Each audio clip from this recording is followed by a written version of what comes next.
Welcome to McGill and the Faculty Club, and if you're from out of town, welcome to Montreal and to McGill and the Faculty Club. My name is Chris Reagan. I am an economist by day and have been at McGill for, I think the number is 29 years. I'm also the director of McGill's brand new Max Bell School of Public Policy, and delighted to be in that position. And welcome to our first public event since we went public back in November of last year. There are many things to do, I am now realizing, in building a brand new policy school, more or less from the ground up. One of those things is to design a Master's in Public Policy program. And our flagship teaching program will be an MPP program. So if you are interested in getting a Master's in Public Policy, or you have somebody that you know, or that is currently living in your home and you'd like to kick them out to pursue higher education, then look at our website, which is live today, and we will be open for applications for the Masters in Public Policy program this September. I should say before I go further that we are live streaming this event. So if there's anybody here who has a problem with that, you should probably leave. Or talk to us in some way and we'll sort it out. We'll talk to Nick at the back who we'll do something about it. But anyways, just know that we are live streaming this. The other thing, and there are many things to do in building a public policy school, but another thing is having events. An important part of the mandate of Max Bell School is to have public outreach and to spread the message that public policy matters and that public policy is difficult. We like to say that good public policy doesn't just happen. It actually requires a little bit of work. In fact, quite a lot of work. So we are having a number of public events. There's one if you just happen to be in New York next week on April 10th. We will be doing our New York launch of the Max Bell School. And so let us know if you'd like to come to that event. In October, I believe the day is October 2nd, we will be doing a launch of the Max Bell School in London, England. We hope that that event will be in Canada House. But that date, I believe, is now locked down. In November, we have the Bank of Canada's #2, the Senior Deputy Governor, coming and will give a talk about monetary policy and its importance to the Canadian economy, probably in this room in November. So just watch this space, watch our website, and you'll see these events. Now let me actually talk about tonight's event, because there are many important public policy issues, whether it's about energy or the environment or immigration or tax or social policy. But one of the issues that surely matters to many people in the world, and certainly to Canadians, is what's going on in the White House. And you may or may not have noticed that things that are coming out of the White House these days, statements, proclamations, executive orders, or tweets, are interesting. Whether you are a supporter or an opponent of the current policies from the current president, there's no doubt about it that it matters to Canada and to Canadians and to Americans and America and, frankly, to the world. So tonight's discussion is all about who's in the White House, who has been in the White House, and whether today's occupant of the White House is setting a trend or whether it is just a reversible blip. One final thing before I introduce the mastermind of tonight's event is these baskets. At about the 3/4 mark tonight, you will see 2 of these baskets passed around. Now, please feel free to donate. It's not really about money, but we are receptive to offers. So if you feel the need to give, please do give. Jewelry is fine as well. But what it's really for is to take your questions. So when you registered, you should have been given one of these cards, or at least offered a card, and you should have been offered one of those pencils that you know well if you golf. So in the next 45 minutes, as you hear the panelists say things that are outrageous, Please feel free to put your question down. When the basket is passed, please put your questions in there, plus your donation. We will bring these questions up to our moderator. He will then process them, and that's the way we're going to have the question period. So that brings me to the moderator. So the moderator tonight is a man who I met for the first time less than 24 hours ago. So it's kind of cool when somebody like David Shribman can contact you and say, hey, I'm interested in coming to Montreal for a year, and this is the kind of stuff I do, and wouldn't it be great to organize an event like this? And when you get somebody of his stature offering to do something like that, you kind of go, all right, let's do it. So David Shribman is the mastermind behind tonight's event. He is the executive editor of the Pittsburgh Post-Gazette. He's a long-time watcher and analyst of American politics. And he's got this little thing called a Pulitzer Prize that he was awarded in 1995 for his observations and analysis of US politics. And he hasn't written this on his CV yet, but I'm sure it is going to be there soon. He is going to be in the very first cohort of distinguished visiting fellows at the Max Bell School when we start up and the students show up in 2019-20.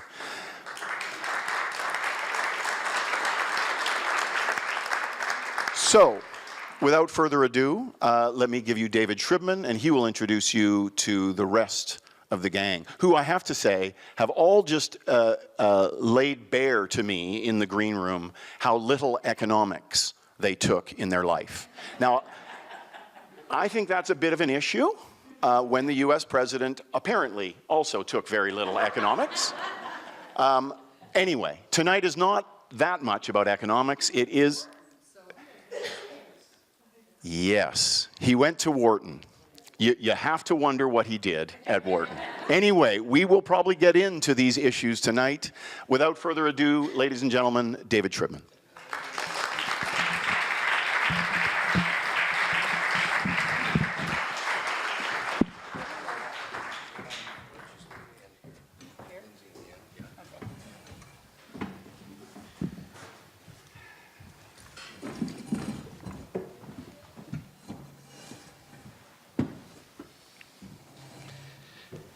So I am actually David Shribman, and I want to welcome all of you and to thank Chris for that generous introduction, and to recall something that that Robert Taft Jr. once said.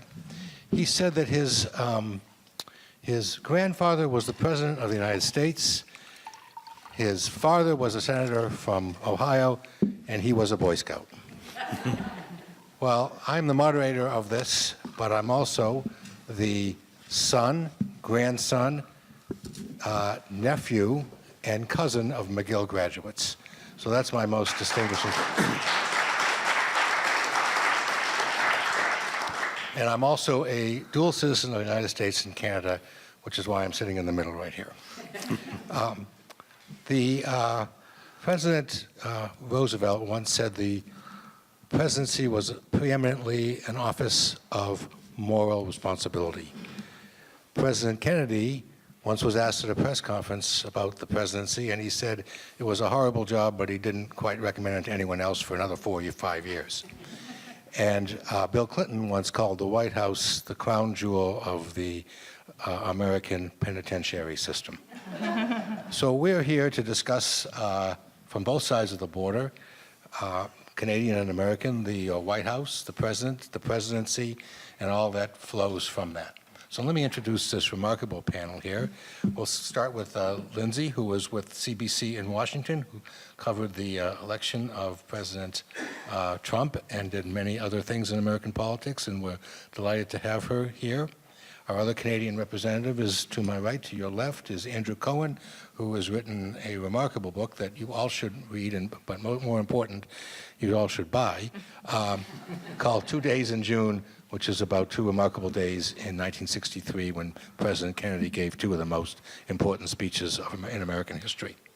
Beside me here to my left and to your right is Jack Farrell, who's a colleague of mine for 10 years in the Washington Bureau of the Boston Globe and the author of Richard Nixon, The Life. And his new title, what is that title, Jack? American History Laureate. American History Laureate. Is that supposed to rhyme with Romeo and Juliet? Yeah, well, whatever. And we're delighted to have him here. This is a remarkable book, and he has written two other biographies, one of Clarence Darrow and one of Tip O'Neill, and they're all worth reading, and he is working on a biography now of Ted Kennedy, so we look forward to that as well. And then finally, but not least, is Jackie Collins, who is an editor in the Washington Bureau of the Los Angeles Times. She's covered the White House for the New York Times, worked with me at the Wall Street Journal, also worked at Congressional Quarterly, and where else, Jackie? Is that it? Abilene Reporter News. Abilene Reporter News. Let's not leave out the Abilene Reporter News. Anyhow, this is a remarkable panel, and this is a great audience, and I thank you all for coming. So we have two Canadians and two Americans, but let's talk to the biographers first. I think it's fair to say that for people of the age of this audience, you'll see what I'm getting at in a moment. The view of the presidency, our image of the presidency, was formed by John Kennedy and Richard Nixon, in part by that 1960 election, but in part by the presidency of 1961 to 63 of Jack Kennedy and of 1969 to 74 of Richard Nixon. So I'm going to ask the biographers of those two gentlemen. First, I think we'll start with you, Andrew, to talk a little bit about how did President Kennedy set our expectations and our image of the American presidency? Well, thank you, David. I just wanted to thank McGill and my old friend David Shribman, who, beyond his Pulitzer Prize, has presided over the renewal of the Pittsburgh Post-Gazette and really has been a wonderful interpreter of America to Canadians through his columns in the Globe and Mail. He's an old and good friend of mine. And it's lovely to be in the faculty club, a door that I never darkened when I was a student here. JFK arrives in 1961, wanting to put America's immediate president behind him. In other words, he had seen in Dwight Eisenhower a gray, distant, stolid America and a limited presidency. He arrives as the captain of cool and as a vision of glamour and later celebrity, but more than that, eloquence and elegance in the United States that was entering a new era. His campaign slogan was, let's get America moving again. And so he sees, as a student of history that he was, a bigger presidency. And whether it's taking America to the moon, which he does boldly or sets that goal boldly in 1961, before America really even had a lunar aeronautical program, or establishing the Peace Corps, or later seeing his way through, he thinks, not so much to win the Cold War, but end it, and to get in front of the civil rights movement. He sees a bigger presidency, and he sees, more than that, an appeal to public service. One of his trademarks years later is not just his youthful exuberance, but his call to public service, seeing politics as a noble profession. And when I began my career in journalism several years ago, the number of politicians I met who had gone into politics because of John F. Kennedy was extraordinary. So he sees the office as an instrument of an expansion of American ambition. Jack, nobody ever called Richard Nixon the captain of cool. They called him lots of things. My Canadian great-grandfather called him lots of things I won't share with you here. But how did Richard Nixon and the Nixon years shape our views of the presidency in an entirely different way? I'll get to that question, but I have to tell you that this American laureate thing is vastly overinflated. The most significant accomplishment that I've had is that I married Katharina Ansbach, who was born and raised in Hawkesbury, Ontario.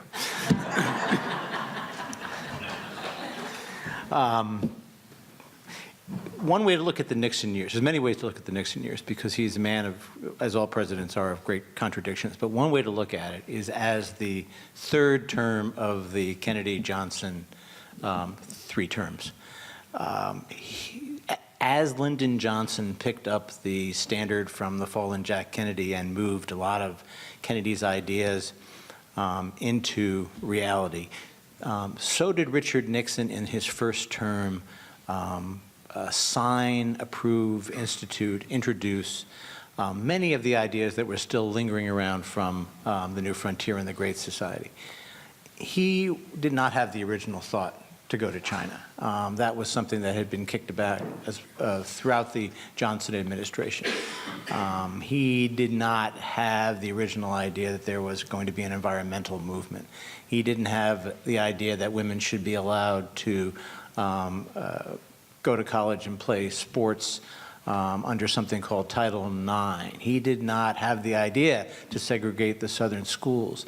And yet all these things happened on his watch. It was as many people have said, he was the last liberal president before we got to Barack Obama. And he indeed even introduced a health care plan that was then reintroduced and passed in the Obama administration. The Affordable Care Act was virtually the same as the National Health Care Plan that Richard Nixon had proposed way back in 1974. So in many ways, he fulfills the ideal, a lot of the idealism of the Kennedy-Johnson years, but like both of them, there's this great stain of, this great shadow of Vietnam hanging over his head, and all the abuses of the American presidents that happened, starting with Franklin Roosevelt, excused by the Cold War, excused by this great moral struggle we were having with the communists. He carries to extremes, and because of his own very quirky personality, had a very poor self-image. He was always insecure. He was Iago to his own Othello, always whispering in his ear that nothing he could do was good enough. His mother didn't love him. Nobody could love him. As he famously told David Frost, "I'm not a lovable person." And this all culminates in the tragedy of Richard Nixon, which was that this presidency, which did many good things, baking in the crucible of Vietnam and the presidency, collapses and crumbles, and he gets the distinction of being the only American president to resign in disgrace. So, Jack, you inadvertently used the phrase "picking up the standard," which leads all of us who are fans of the Montreal Canadiens. Used to be. Well, at least they're not the Maple Leafs. To know what hangs in the locker room of the Canadiens from failing hands. We passed the torch from World War I. So, Jackie, has the torch of this presidency that Jack talked about being more expansive than we may have thought, and Andrew spoke about as being rooted in idealism, and you can say of Jack Kennedy what Kennedy himself said of Churchill, that he mobilized the English language. Has that torch been passed sufficiently to Donald Trump, and does he know it? Well, he certainly doesn't know it, and he certainly has got the torch, but he doesn't appreciate it at all. I mean, he's almost wears it as a badge of honor that he's doesn't appreciate history. And the best example of that that I could throw out right now is I had one of my reporters do a story this week on just because it's something I think sometimes the best stories are the ones that we all in Washington or any, covering politics of any place take for granted because we know what the answer is.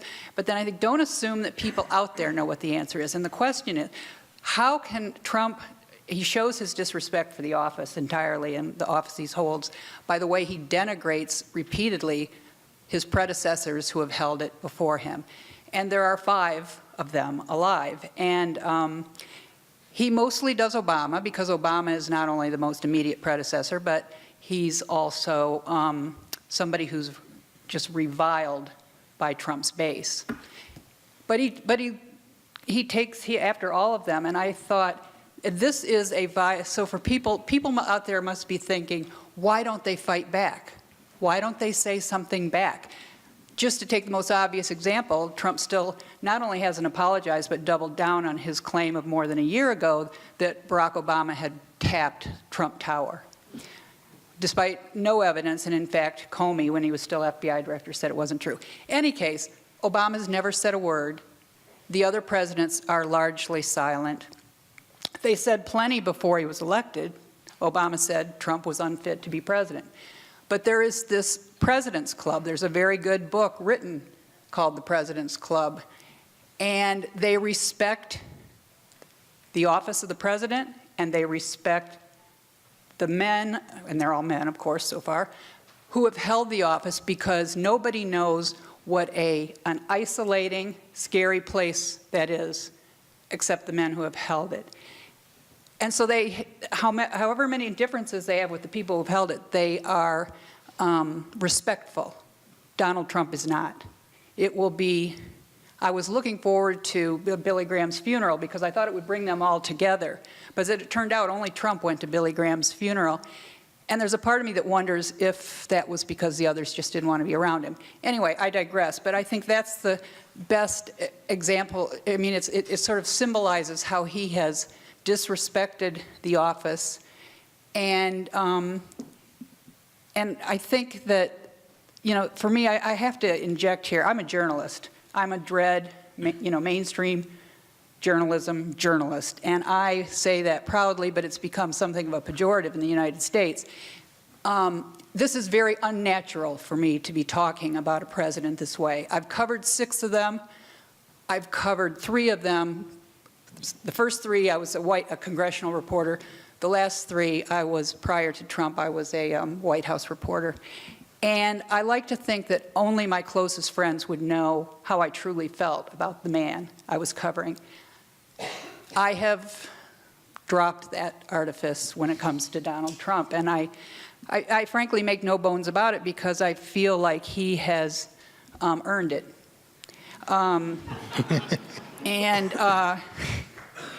You know, so when David said, you know, he wanted me to address, and I'll say this quickly, that the ways in which he defies our expectations of what a president is and what the presidency should be like, and the way he conforms, it's a one-sided list. He defies everything we think about as president. And I don't think he'd mind me saying that. I think he wears that as a badge of honor, and he considers it a promise kept. He got elected to shake things up and do things differently, and he intentionally does things. If you tell him Obama did it this way, he does it the opposite. And there's sort of a counterfactual. I think he's hurt himself, because I ask you to, a counterfactual, just try to imagine, given the economy we've got right now and the loyalty of his base, imagine what his popularity could be if he just tried to be a little more presidential. I think he'd easily, I mean, you can dispute me, I think he'd easily be over 50%. You know, I just wanted to tick off a few of the ways he defies what it is to be president, what our view of the presidency is. And I think number 1 on the list is the lies. And it started before he became president, but when the very first day in office, when he sent his press secretary out to say that the crowds at his inauguration had been the largest in history. In his first month in office came the one about Obama tapped Trump Tower. And I just want to read, just so this goes to my defensiveness as a journalist, the Wall Street Journal editorial writers in the first month he was president, after the Obama tapped him lie, they began their editorial. Nobody would accuse them of not being conservative. Quote, if President Trump announces that North Korea launched a missile that landed within 100 miles of Hawaii, would most Americans believe him? Would the rest of the world? We're not sure, which speaks to the damage that Mr. Trump is doing to his presidency with his seemingly endless stream of exaggerations, evidence-free accusations, implausible denials, and other falsehoods. It was interesting, that same editorial also said, it brought up Jim Comey, who was then the FBI director, and they were saying, well, if it had been up to us, he wouldn't even have named Comey to stay at the FBI as president. But it said, quote, but now the president can't fire the man leading an investigation into his campaign even if he wants to. Well, Trump defied that too. 3 months later, he did defy him. So I don't want to take up time, but I just want to, the other things I would say, just because we're here at a public policy school, my second thing on my list would be the way he makes policies on the fly. And we saw that just yesterday with his just saying, taking his own Pentagon and his staff by surprise by saying he was going to send the military to the southern border. And now they're scrambling today to figure out, they decided, well, we'll ask the governors to send the National Guard to the border. others, you know, the transgender ban, the tariffs, which you in Canada have all heard something about, just pops out at a meeting one day. There is no public policy deliberation behind these policies. He's allergic to it. Third would be the denigration of our institutions, the press, the courts, the Congress. Fourth would be the incompetence that is shown on a regular basis. And I will just use one example, his staffing of his White House. Almost 15 months into his presidency, 1/3 of the positions identified as key essential positions are unfilled. He blames Democrats for blocking his nominations in Congress. Those jobs do not even have anyone nominated for them. And the judge, just to show its incompetence on their part, the one place he shines and boasts is judges. But he has outsourced the selection of judges because conservatives are intent on filling the courts with these federal judges with lifetime tenure. He's outsourced it to conservative organizations, the Federalist Society, and they have a long-standing list, and they turn the list in, and through his White House counsel, they've filled the courts. Number 5 would be the extent to which he's not future-oriented, climate change being the best example, but trade would be another, the 19th century mercantilism that defines his trade policy. And last would be his seeming flirtation, love affair actually, with autocracy.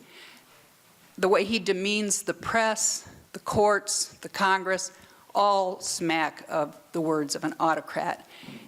He disparages our foremost allies.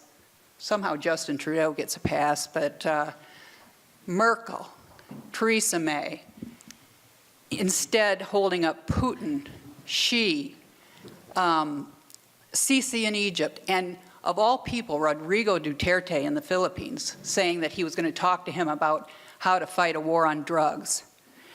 So, you know, the bottom line is for all of those reasons I just said, but especially this last one, I really fear for what, I think Mueller is going to have a very strong report when it finally comes out, and I really fear for what the response will be, and I think the worst is ahead of us. So I'm going to ask when you fill out your cards that you also put your email addresses so I can email you later to tell you, as a result of our dinner, how Jackie really feels about this. Lyndsay, Mario Cuomo, who was the governor of New York for 4 terms, used to say that Americans campaign in poetry and govern in prose. Did candidate Donald Trump campaign in poetry, and is he governing in prose, or is he an illiterate, or what?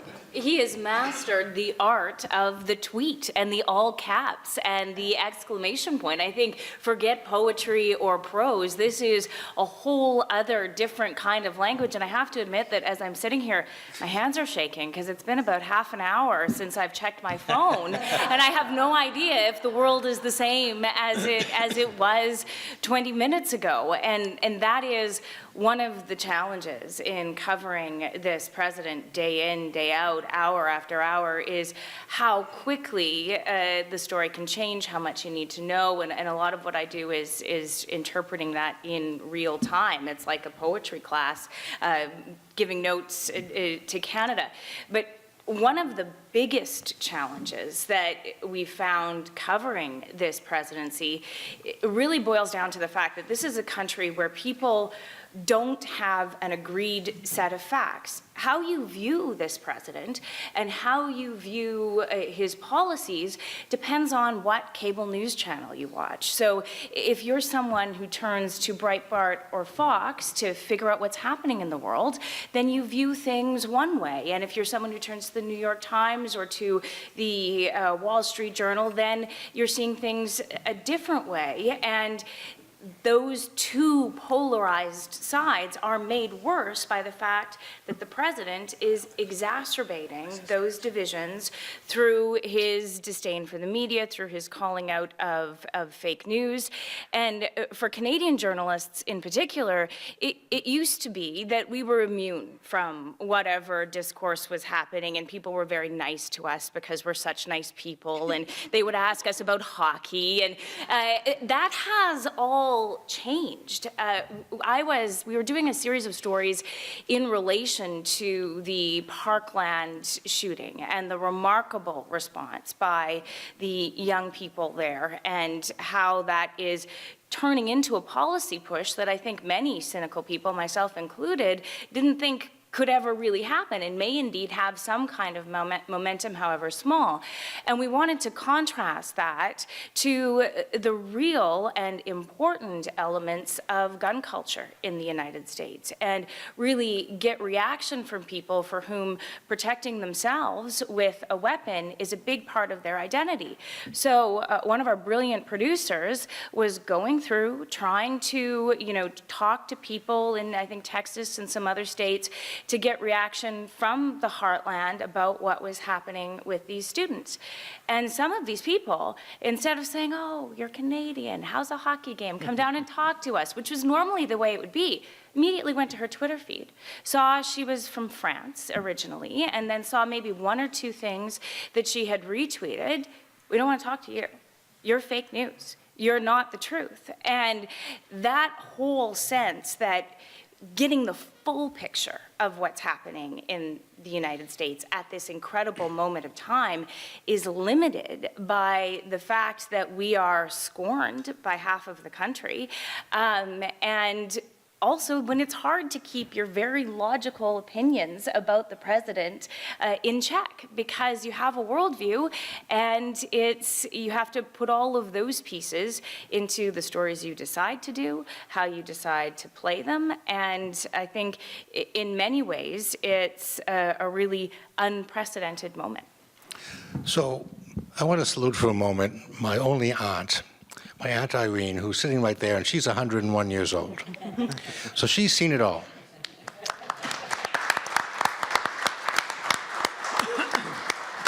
But she's not the only one in this crowd, I can tell by looking at, who knows or who actually saw Jackie Robinson play here for the Montreal Royals in 1946, I think.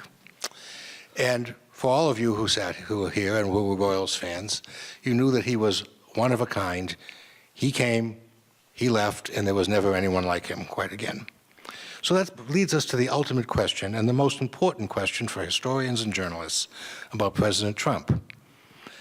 President Kennedy once said that no one who sat in that office, and he said even poor James Buchanan, who basically caused the Civil War, could imagine the pressures of being president. Is this man, President Trump, a departure, as Jackie suggests, or is he the new normal? And will the next president be like President Trump? Will the next candidates campaign the way he did? Is he the beginning of a new trend and a new way of being president, or is he an aberration? And we'll start with Jackie if she can contain herself. Do I need to apologize? No. I do think he's an aberration generally. I think Donald Trump is sui generis. It's hard to imagine it. Anyone else could be quite like him. But I do think he has, it's going to be difficult to put the genie back in the bottle. I think he has greatly exacerbated a disdain for institutions and for politics that was already out there, and frankly, well-deserved, and thanks to other people in politics. But I worry about, I don't see, because of the forces he's harnessed, the social media, and the extent to which media in general and the way we get our information has become so balkanized that people can just go to sources that validate the prejudices they bring to it. And Donald Trump can actually say untruths that are factually, provably wrong, but there will be some place out there that people can go to justify it, and they will. So I think that kind of thing is going to continue to poison our politics even further, and you will have candidates who have to play to the fringes.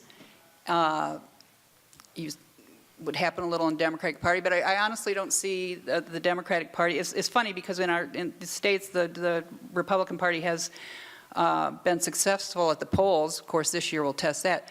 But I think they're a party that's been very successful in recent years, even as the party itself, Republicans will tell you, as many tell me, is a very sick party with a sort of existential crisis on its hands. In a way, Democrats are just always Democrats. Who was it said there's no organized, I'm not a member of any organized party, I'm a Democrat. But in any case, I do think that the forces that made Trump, because they were there before him, he is an extension of what was going on in his party and in our country, and he harnessed it as no one else could.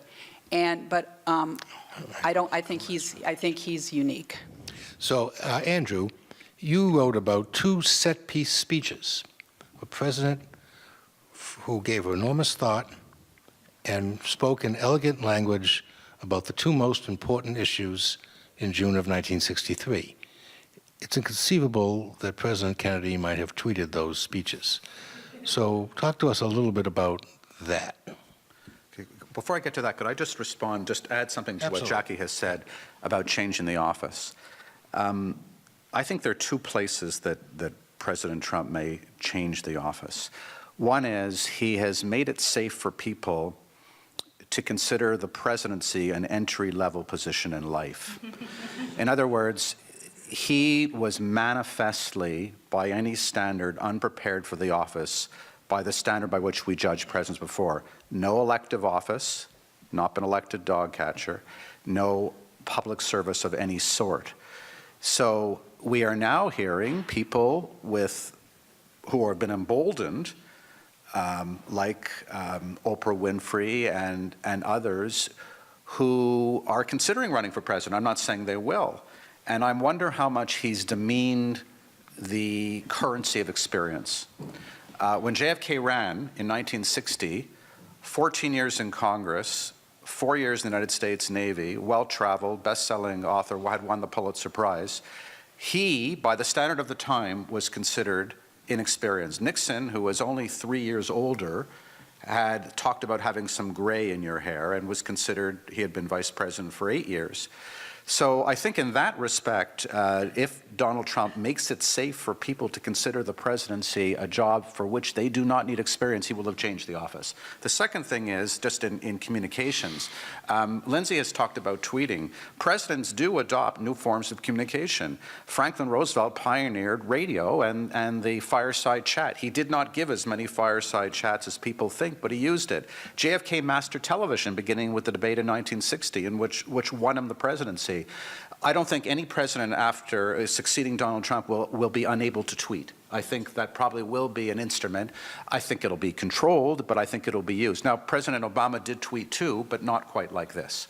So today, the other, in response to David's question, could President Kennedy have reduced his seminal speeches on civil rights and nuclear arms to tweets? Well, I doubt it. Donald Trump doesn't really believe in the speech. I don't know what its future is. It was very important to Kennedy. It was important to Johnson. Could say it was important to Nixon, important to Reagan, important to Clinton, important to Obama, as a matter of fact. Obama revived the art of oratory. Donald Trump has done his best to kill it. Will it survive Trump? I think it will, but probably in a different form. But the next president will tweet. So, Jack, Andrew quite smartly talked about the presidency being an entry-level job. Vice President Nixon had been vice president, senator, and congressman. He gave a lot of those set-piece speeches, and he envied the notion that Kennedy had Ted Sorensen, and he wanted somebody who could add a little bit of Tennyson to his speeches. Is that a dying art, do you think? Nixon, I think, was the last president to actually write his own speeches. Probably. Just to actually sit down and spend 2 weeks with a yellow legal pad and write his own speeches. That's something really. Did Reagan not write some of his own? I don't think so. That was pretty. Yeah, it was Pat Buchanan. Obama came close. I mean, Obama they did come would give close, us that's a right. draft, Yeah. but he Yeah. That's true. Yeah. I mean, everybody always Right, tinkers. but- Clinton But to have tinkered a lot with his inaugural full-on- address. In fact, Yeah. Clinton tinkered on the car drive down to the Capitol. Yeah. It's true. So what was the question? The last president to write a speech. The question doesn't matter, it's the answer that matters. I think that I'm going to forget your question and just jump in onto the discussion about President Trump because you haven't asked me about him yet. I think that the next president, I think this coming fall election is going to be very important, and I'm somewhat cheered by the 3 congressional elections that have happened so far. But this next presidential election, I think, is going to be really important, and the next president is going to be really important. And, you know, it wasn't too long ago that the Swedish Academy or the Norwegian Academy gave Barack Obama a Nobel Prize for doing nothing more than getting elected. And it wasn't a prize that he had done anything. It was a prize to the American people for what the Europeans saw as presenting this shining example of how a multiracial, multicultural society can function. And right now, that is the most honorable thing that the United States has going for it, and that is the thing that Donald Trump is challenging. And so when the next president comes in, he's going to either have to push the pendulum back towards that direction, he or she, back towards that direction, or we're going to have a succession of these tin pot dictators, and I think that that's, speaking to a bunch of our neighbors, I think that's a really scary thing to think about. I find it scary living in the States to think about that. I mean, how much good can be wasted in such a short while by the wrong guy in the wrong position? Could Donald Trump sit down and write a great speech? I don't think so. He can't keep to comments that are presented to him, and where they tell him, just with the exception of the State of the Union, where they just tell him, read what's on the page. He has this irrepressible need to spout off. In the one place where he reminds me about Richard Nixon is that he has a keen appreciation for the grievances of his office. And Nixon, you could see in Nixon's background and history where that sort of sense of personal grievance came from. I'm not sure yet that a good biographer has taken Trump apart and so that we can identify it with him. But in both their cases, like George Wallace as well, my mind keeps continually going back to 1968 today. You have, I think, somebody who can feel and identify and touch resentment and work on it and gnaw on it like a broken tooth, and bring out the worst of the American people as opposed to bringing out their best. So, Lyndsay, the president has given a couple of set-piece speeches. He gave an inaugural address that was quite unlike anyone's ever given. Remember what George W. Bush said about that? I think he was quoted as saying that that's some weird shit. Weird. And he gave a bombastic speech to the United Nations that was written out. So we used to ask, what was the real Nixon? And then there was the new Nixon. We don't have any doubts about the real Trump, do we? No, I don't think so. I think this is a man who craves attention and who feeds off of a crowd. We do see two different Donald Trumps. There's the Donald Trump who is at the UN and more scripted. You can see his eyes reading the teleprompter. And then there's the man who thrives in those rally crowds, who feeds off of the energy that the people who support him give him. And I think that's the real Donald Trump. Trump. And that's why you see his staff taking him out on campaign rallies in the early days of his presidency, because that's what fuels him. It is the roar of the crowd, when he riffs off about the wall and hears the chants, and we're still talking about crooked Hillary so long after the election. But the thing to remember as you watch that is a two-way street. And the people who are standing there, it may not be the most eloquent speech that's ever been written. It's not great oratory, but it's resonating. And it's resonating in a way that is very visceral, that's very emotional, that has tapped into something that, politicians haven't been able to tap into in the United States. And that is kind of the anti-elite backlash that still exists in the US today. But if you talk about what's next, and you talked about those congressional elections coming up, I think we could be seeing the possibility of a boring backlash, that there are some politicians who know that the way to get the X beside their name is to be the most bland person, someone who is not going to be on your television 24/7. And I think that's part of the success that Doug Jones had in Alabama, the fact that he was just someone who looked like he could go back to doing politics that you didn't have to pay attention to. And there's a Democrat in South Carolina, Archie Parnell, who is taking his boring accountant style and saying, I will be civil, and this is what I plan to bring. So perhaps when we look at who is going to run for the presidency, whether it be the Democrats or a potential primary challenger to the president, boring will prevail. People will see that they need to have a contrast to all of what's happened over the last couple of years, and that could be the way that the electorate takes the country.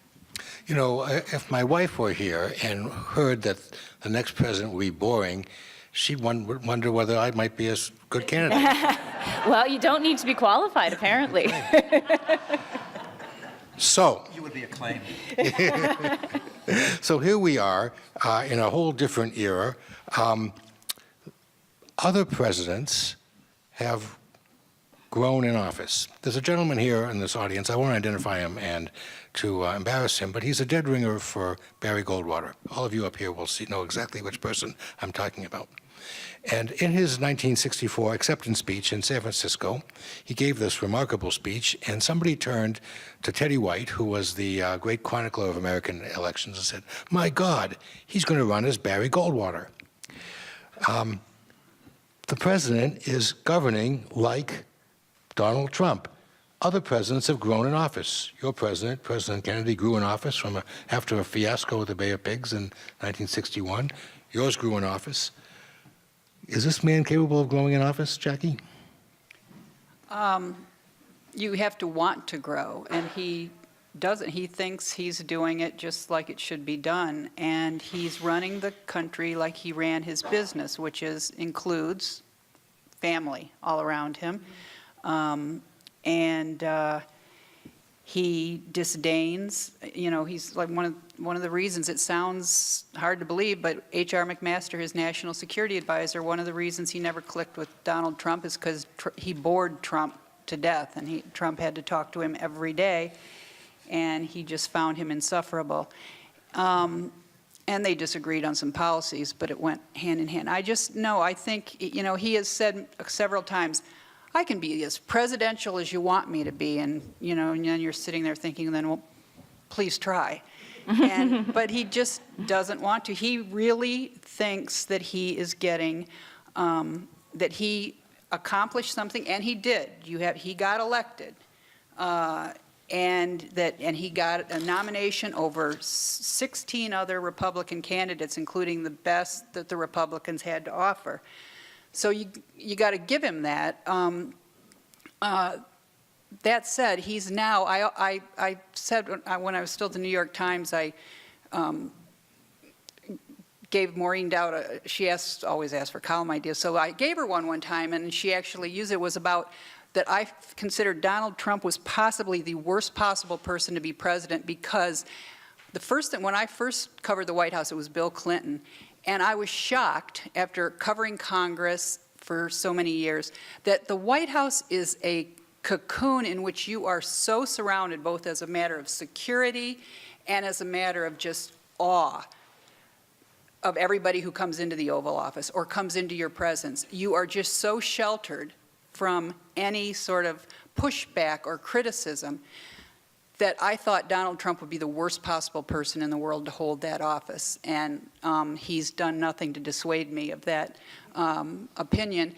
And it's really a dangerous thing. And now when I think of him, and we've seen it in recent weeks when people have commented on he seems to be more unhinged, unleashed, pick your word, than usual. He's going down to Mar-a-Lago and he's surrounding himself over the weekend with people that, you know, he goes from the cocoon of the White House to the cocoon of Mar-a-Lago.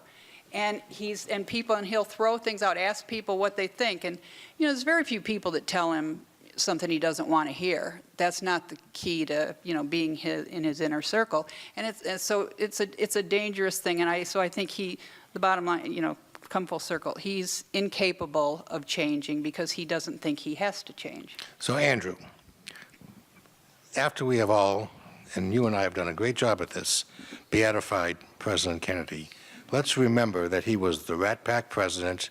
He was callow. He was inexperienced. He believed in marriage but wasn't a fanatic about it.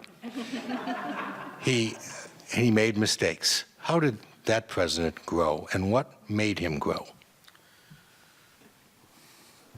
Charles Bartlett, who introduced, was a newspaper man, winner of the Pulitzer Prize, and a friend of JFK, introduced Jack and Jackie at a dinner party to each other in 1951, said he had never seen a person grow as JFK did in his first years in office. So as David has said, JFK had a bad first year.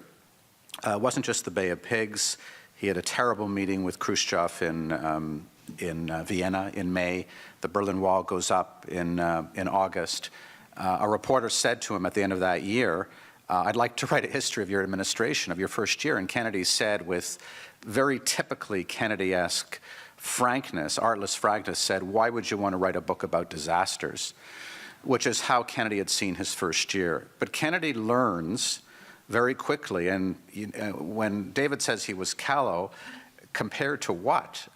He had been in the United States Senate for 7 years, Congress, House of Representatives for 6, but by the standards of that day, he was inexperienced. Kennedy learned to develop a distrust for his intelligence agencies. After the Bay of Pigs, he said to someone, I'd like to scatter the CIA into the winds, dissolve it, and he did make changes there. He had unlike Donald Trump, who loves his generals, JFK was suspicious of his generals. JFK had the advantage of actually had been a naval officer who had served in the United States military and knew how generals can really screw things up. He didn't think they walked on water. So he developed a very healthy skepticism about the military, about the intelligence agencies. He knew whom to trust. He learned that his brother Bobby was someone he should trust. Incidentally, we're meeting tonight on the 50th anniversary of Martin Luther King's death. But not only that, we're meeting on the 50th anniversary of Bobby Kennedy's extraordinary remarks in Indianapolis on the night of Martin Luther King's assassination, in which, and those words are inscribed on his grave at Arlington National Cemetery. But Kennedy learns the office. He is reflective about it. It comes through skepticism. It comes through steel going through hot fire. He learned to distrust the executives at U.S. Steel, but at the same time, he understands Congress. And by 1963, and he's only 2.5 years in office, he realizes both the limitations of the job and the ambitions of the job. So by June of '63, when he pivots on nuclear arms and civil rights, the two biggest issues of his time, he feels able, as commander-in-chief and as president, to be able to make progress there. He understands the office and feels that if he's going to be a great president, and as a student of the presidency, he knew what greatness meant, he felt that he would have to act in a way that he couldn't have acted even a year earlier. So he does grow extraordinarily. So, Jack, your president, shouldn't say your president, your topic, had a tough first year, tough 8 years as vice president under Eisenhower, who kind of kept him down. He lost that gubernatorial race in 1962. He had this great comeback. How did he grow? How did he get there? How did he go from the loser of 1960 and 1962 to the triumphal 2 Vs president of 1969?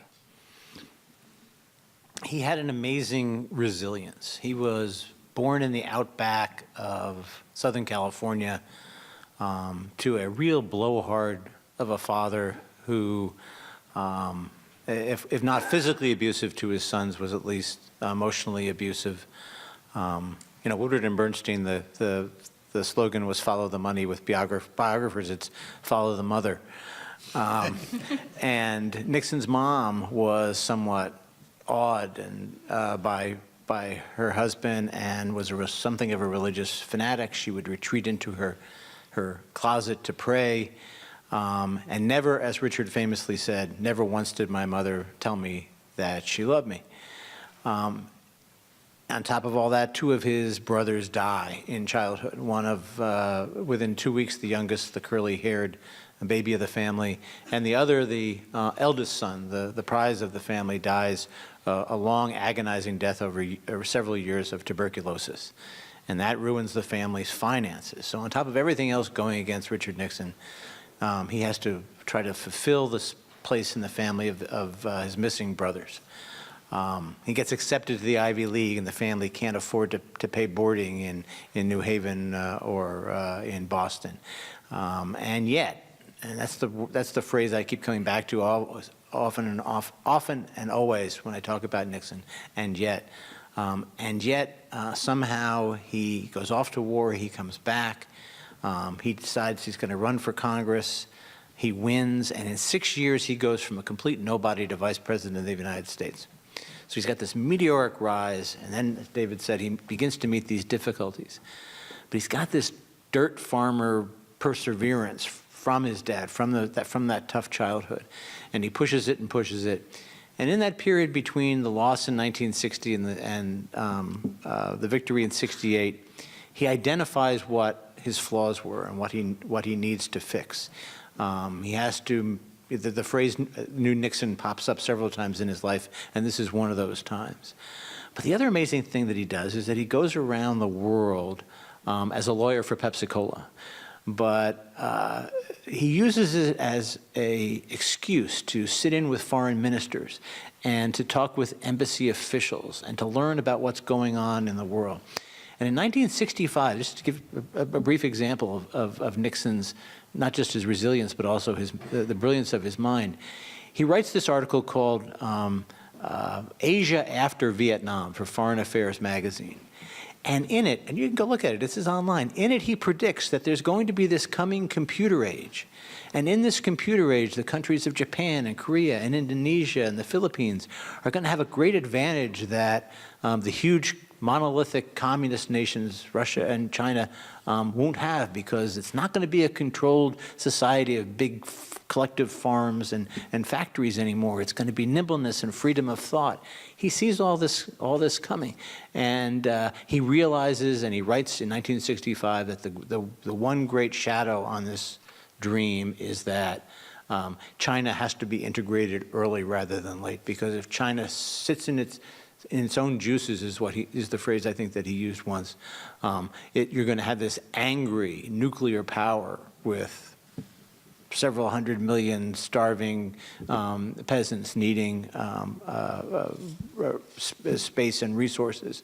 And if they come out in the middle of this information age as an angry country, then that could ruin the whole dream.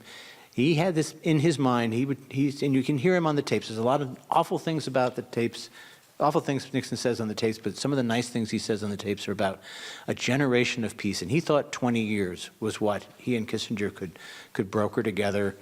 And to get there, he used some of the most dastardly tactics in Vietnam and in Watergate. But he had this goal of 20 years of peace, and actually, the way he defined peace was 20 years without World War, and we are now at 50 years without World War. So there's a lot to be said about him. Did he grow?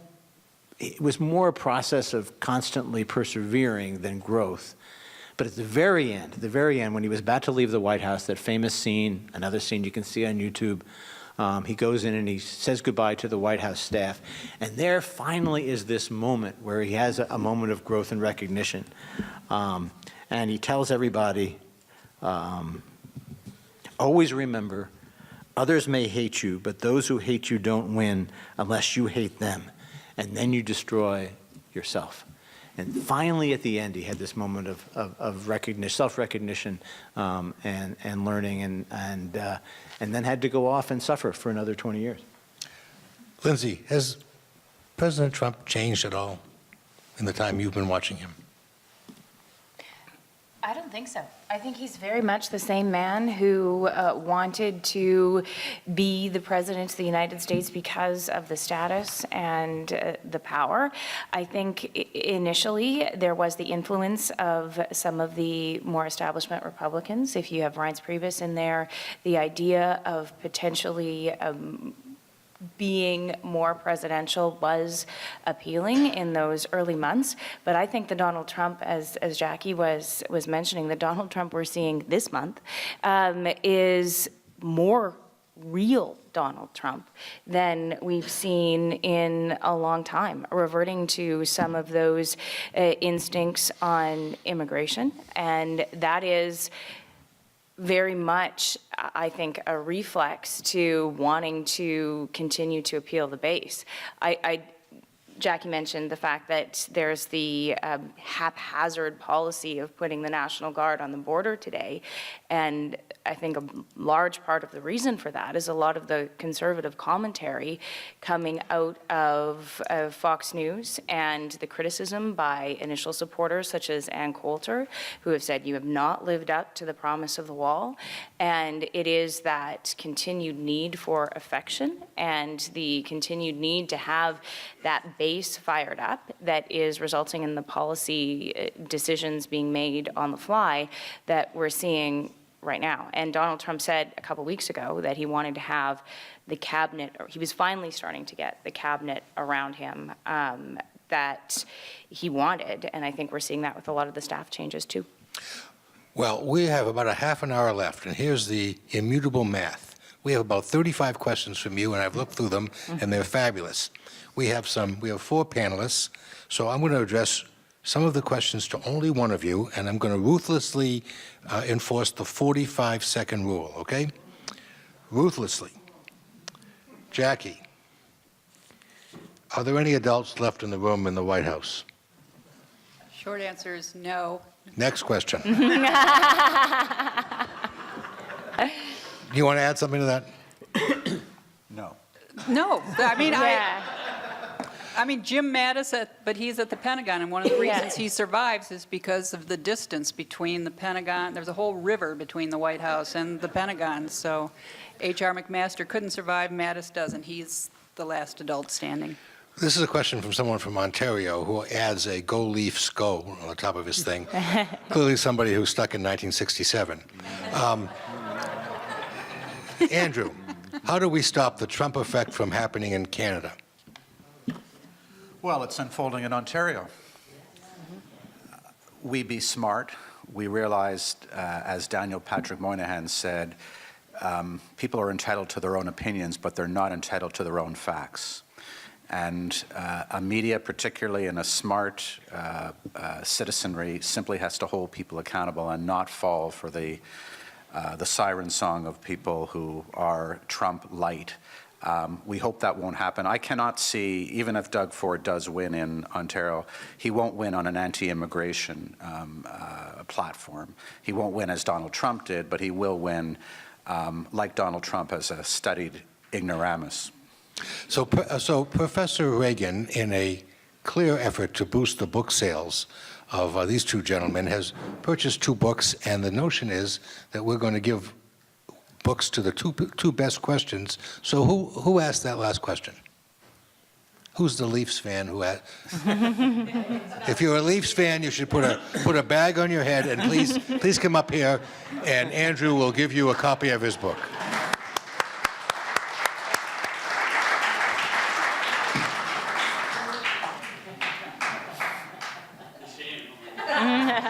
Thanks very much. Thanks. Thank you. Oh, we're not too late. No. Jack. Shoot. Is Trump a cause or merely a symptom of deeper problems in American democracy, which is to say, the Electoral College, the two-party system, exceptionally weak parties prone to capture by radical wings, and the inscrutable ability of the Pittsburgh Penguins to continue to win the Stanley Cup? Go ahead. He knows I'm a Washington Capitals fan. I think he's more a symptom of the great changes that have happened in the world economy in the last 40 years. The United States came out of World War II on top of the world. And wise heads knew that it couldn't last forever, that Japan and we spent billions helping Japan and Germany rebuild to become our top competitors. Nixon based his philosophy, his hopes for world peace on the fact that all these third world countries and China would enter the international economy as peaceful competitors. And in competition, there are winners and losers.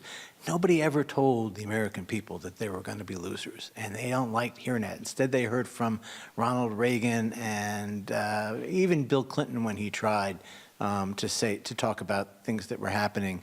You know, right away, you had a reaction from Newt Gingrich and the Republicans saying, no. We're the greatest. We can always be the greatest. And now you've got Donald Trump saying, make America great again. If there's a culprit, I think that a large part of it goes to the Democratic Party for not truly addressing their own base in the working class, in the lower middle class, which was being affected by these international changes. And instead, Hillary did win by 3 million votes, but Hillary was the senator from Goldman Sachs when she ran, and so They were all illegal aliens. You didn't. that's their other. So anyway, I would say that is the answer. Yeah. Well, your 45 seconds are up, Jack, but the person who asked that question, who was that? Who asked that question? Why don't you come up here and have Jack Farrell give you a copy of his book?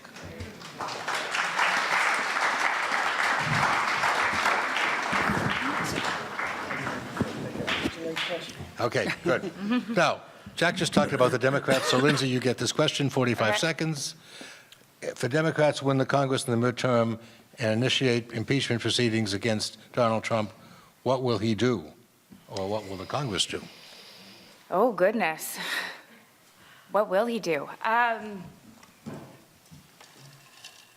I think that there will be an overreaction to whatever happens, and if the process becomes initiated, I think we're going to get more of what we've seen from the president, which is polarization and changing the facts. And as that process would play out, I think we would see more of the divisions within the U.S. society pit themselves against each other. But the real question is congressional Republicans and the party itself.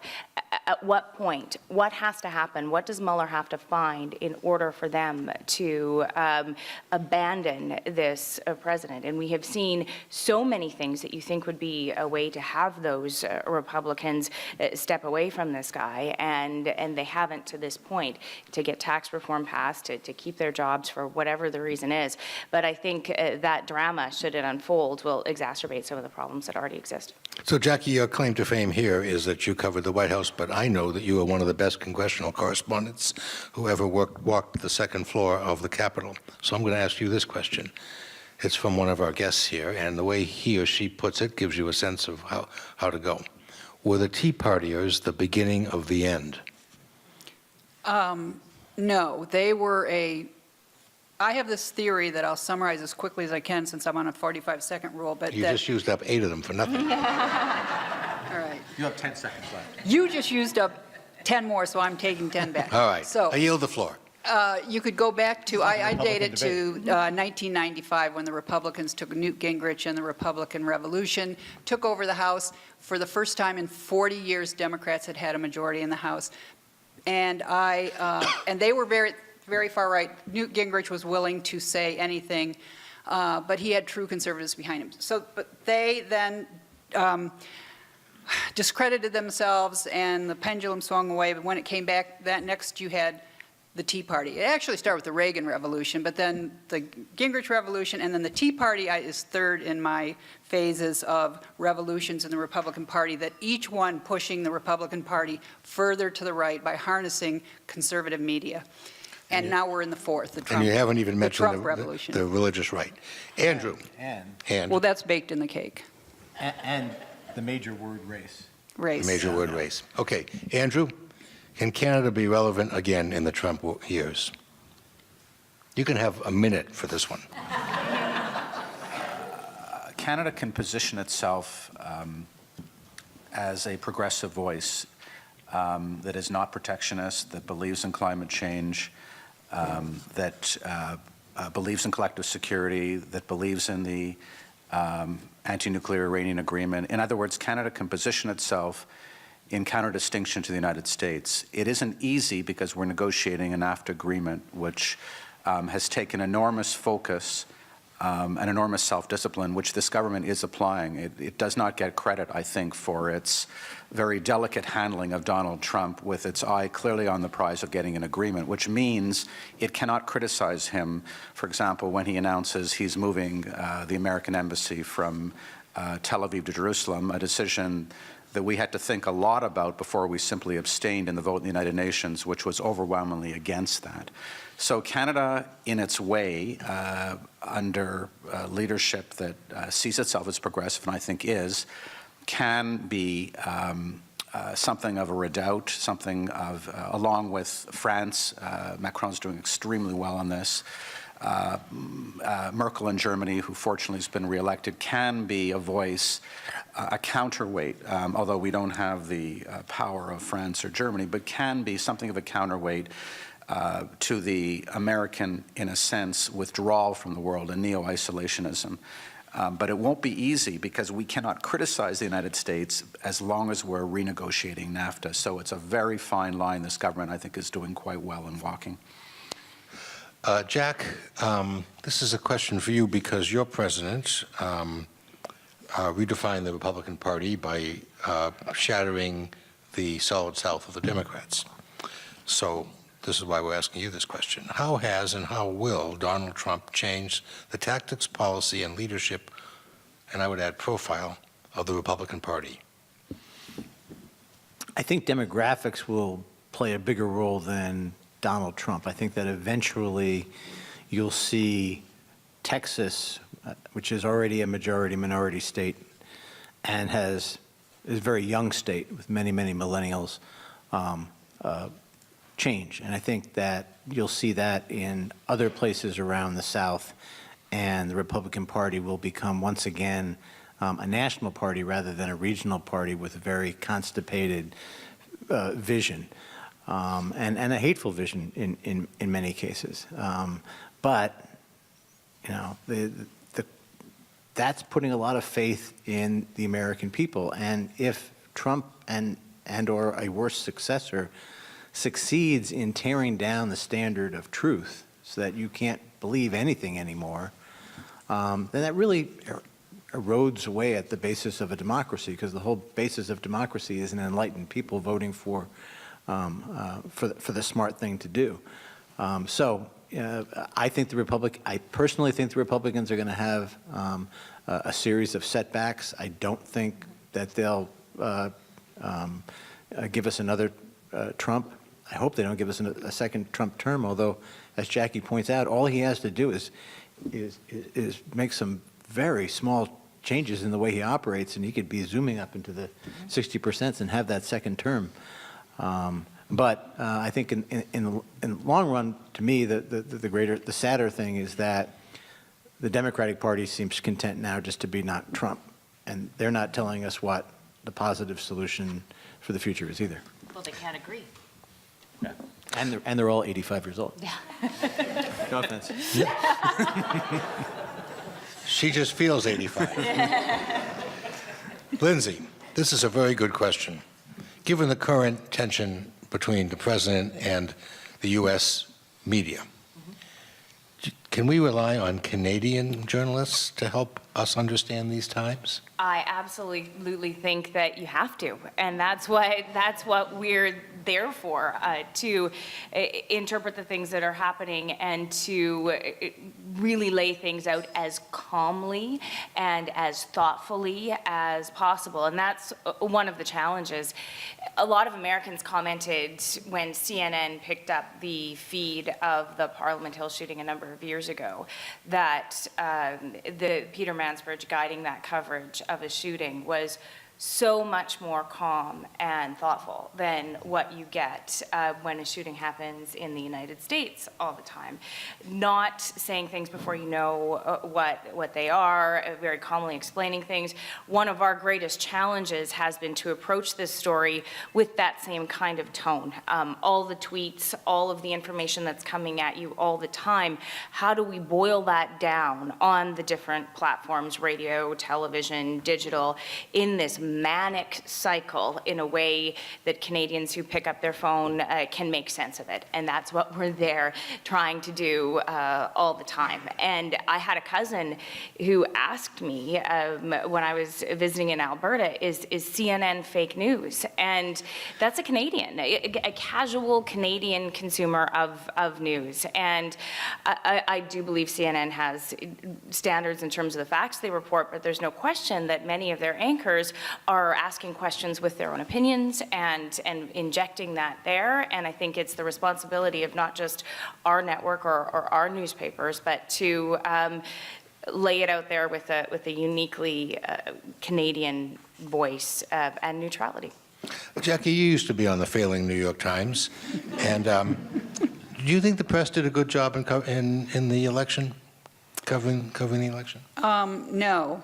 And I think, I mean, I'm not going to say anything you haven't already heard, but just because they're obvious points doesn't mean they're wrong. I think they're right, is that Donald Trump got far too much coverage. Cable was just, I've never seen anything like it. You know, every appearance he was at, and no wonder, that's one of the reasons he vanquished 16 other Republicans. And then his rallies were covered from beginning to end, where he just said anything he wanted to. And then, the whole, and this goes directly to the New York Times, the over coverage of the alleged email server scandal. That it was bad on Hillary Clinton's part. It fed, in my mind, the worst thing about her having this private email server was that it just fed this sense of entitlement that the Clintons have. And but as far as handling of classified information, there was no crime there. There was just sort of a stupidity, a sense of entitlement, but it got far too much coverage. And then when you layer onto that the whole James Comey performance in July, where he said there was no criminal case, but he nonetheless hit her for being reckless, and then reopened it 10 days before election. There's no, the coverage of that was just way out of proportion. 45 seconds. Good. Andrew. I'll read this and try to summarize it because the question will take 45 seconds. As an American living in Canada, I've been struck by the differences between the U.S. two-party system and Canada's parliamentary system. In Canada, weak parties can fail and new parties can emerge to represent radical or new constituents. In the U.S., both parties have continued despite historic weakness and disproportionate influence of the base. What's your observation about that? It is extremely difficult. It's been impossible for a third party to emerge in the United States. The last election, there were 4 parties on the ballot. Yes. The last time we saw a really significant third party presence was 1968. John's referred to 1968. It was George Wallace who won 5 states and probably denied Hubert Humphrey the election that year. Canada has had a number of new parties. We have only been governed by Liberals and Conservatives, but Reform, Bloc Québécois, creditistes have all served at different, the Green Party now have all served at different times in our parliament. So there is greater flexibility. In the United States, though, parties used to see themselves, particularly the Democrats, as shifting coalitions that had different elements. The Republican Party, there was something called a liberal Republican. Up to about a generation ago, people like Jacob Javits in New York, Nelson Rockefeller in New York, the Republican Party could have a liberal wing, and it could have a Barry Goldwater. That is gone today. You have, by and large, liberal Democrats and conservative Republicans. You do not have liberal Republicans, and you do not have any more Southern conservative Democrats. So the system is somewhat frozen in the United States. Right. I would add that for the first time in our history, the most liberal Republican is more conservative than the most conservative Democrat. You know Jack Farrell as a biographer, but I knew him as a journalist. So, Jack, put that hat back on. What do journalists need to do to regain a more streamlined and a better view, a better image in the United States and maybe here in Canada as well? The short answer is I would quote our old editor, Marty Barron, who's now the editor at the Washington Post, which is, we have to remember that we're not going to war, we're going to work. And that our job is always going to be to speak back to power, to keep an eye on the politicians, no matter which party that they're from. And I think that we can't get so caught up in what's happening now and how it affects us that we become like MSNBC or Fox News, seen as the tame channel for one side or the other. If I don't know that I keep waiting for this to happen, and I think maybe the Times or the Post have the best chance of doing it, but I think that in this world where so much is based on learning and science and knowledge, that there's going to be a huge premium placed on the journalistic organization that becomes the gold standard. Whether it's an argument in a bar or whether it's something that your kid goes to for their term paper, there's got to be somebody that's faster to the draw than Wikipedia, that everybody has faith is an unvarnished truth. And so I think, if I had to bet on somebody making a lot of money, I would say that if you can somehow develop that gold standard in journalism and get away from the pollution of thought, you'd be in great shape. So, Lyndsay, the president has folded quickly on steel and aluminum, exempted Canada, et cetera. Is there more bark than bite in the Trump trade policy? Well, I think that it's something that he's been incredibly consistent on. I think this is very much, if you look back to old interviews from the 80s, trade policy and trade against China in particular is something that Donald Trump truly believes in. If there's one true policy position that he's had for decades, this is it. But I think it's the fallout. And as we watch and see as these tariffs come into place and as we go into the back and forth, he doesn't understand the intricate way that these economies are linked together through globalization. I think that the policy push is genuine, but I think if it does end up hurting the economy close to the midterms, it's something that he might cave on, try to make it look like a win, but back away. Okay, so I'm going to ask a question. This is the moderator's prerogative to ask the last question. I'm going to take more than 45 seconds, but I'm going to ask for a 30-second answer from all the panelists. FDR had polio. Harry Truman had World War I. John Kennedy had the death of his older brother, who was supposed to be president. Richard Nixon had 1960 and 1962, two blistering defeats. Ronald Reagan had near failure as an actor. George H.W. Bush lost his daughter, Robin, at age 4 or 5 to leukemia. George W. Bush was an alcoholic. Obama was so poor in the year 2000, 8 years before he was elected, that he couldn't rent a car with a credit card. What is the formative experience that shaped Donald Trump? Jackie? Broadly speaking, I think it was his autocratic father that he was trying to live up to. But in the individual example, I think the example of his older brother, who was an addict and died at a young age, and alcoholic, and that is why Donald Trump says he's a teetotaler. But I think that was his formative, that he, both had to all the more work hard to get his father's approval, and he saw when it comes to sort of the self-control, I mean, we don't think he's self-controlled, it's not a word we associate with it, but when it comes to, not drink, what you see is that's unadulterated by any alcohol, that's just him. But I think his father and his brother were the formative experiences. Andrew? If you were to ask him that question, I don't think Donald Trump leads what we call an examined life. But if historians were looking at it, if John were here in 50 years and looking at the life of Donald Trump, you might say bankruptcy. He does go bankrupt more than once, I think. 5 times. Is it 5 times? But there was one time where he really thought he wasn't going to emerge from it. And I think if one looked at him and had a conversation with him today, perhaps that has shaped his view and his self-confidence, looking at his own resiliency.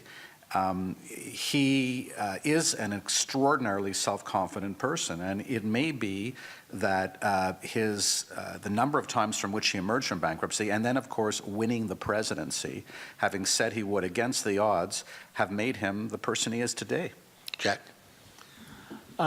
Yeah, ironically, for somebody who rages against the media so much and uses Twitter to get around it, he really made his name by mastering the media earlier. He was a creature of the New York tabloid wars, and that's a real rough game to play. The battles between the Daily News and the Post, and it's a place where truth doesn't have quite the varnish that it has at the New York Times, where the flashy headline is more important. And then he goes on the radio with the Howard Stern show, who's a talk radio jock in New York City, and he learns how to appear and appeal to people's baser interests in big cases that have nothing to do with his real estate empire, like this awful rape case in Central Park. And then finally, he becomes a media star on NBC. So, I mean, he really is the trained media performer as president. I'm going to riff off of that tabloid theme and narrow it down specifically to his divorce from his first wife, Ivanka Trump, because it was at that moment when the vulgarity and the interior life and the affairs and everything played out in the tabloids. And I think that is when Donald Trump sort of discovered that power. And one of the unique things about this presidency is how we have gone so far into the vulgar. And it started with that divorce and how it played out in the tabloids, that gradually people were able to tolerate so much more, and now we tolerate it coming out of Twitter in the White House. Well, I'm only relieved that the name Stormy Davis didn't come up at all in this evening. I want to say thank you, first of all, to Professor Reagan and his associates at the Max Bell School, to the people, everybody here at the Faculty Club, to all of you who contributed a remarkable set of questions, kept us going. And I want to thank all of you. I don't know whether this was a fabulous performance or you Canadians are just so damn polite. But not one person left this audience. And I salute you for that, and thank you for that.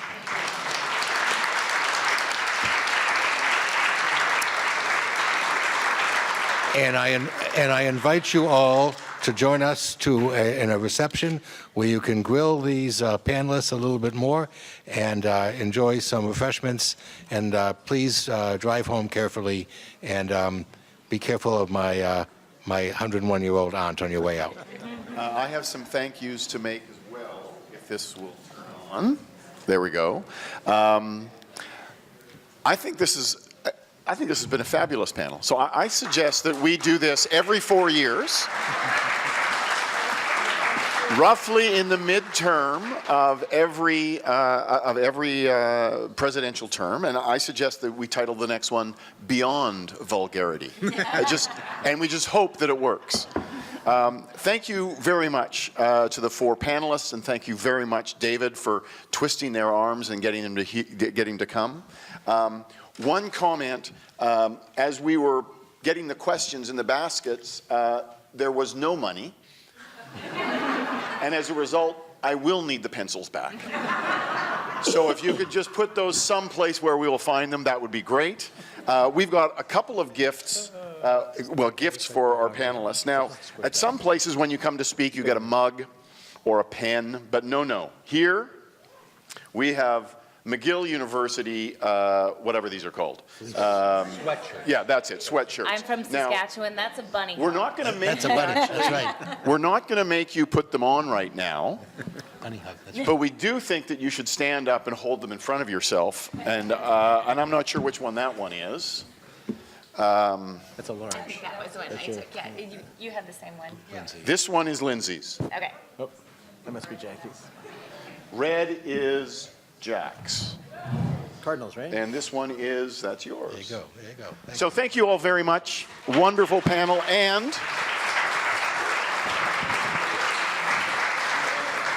as David suggested, we have wine and snacks out in the fireplace room with a fire going. So please make your way out there and stick around as long as you like and chat. Thank you very much. See you at the next event.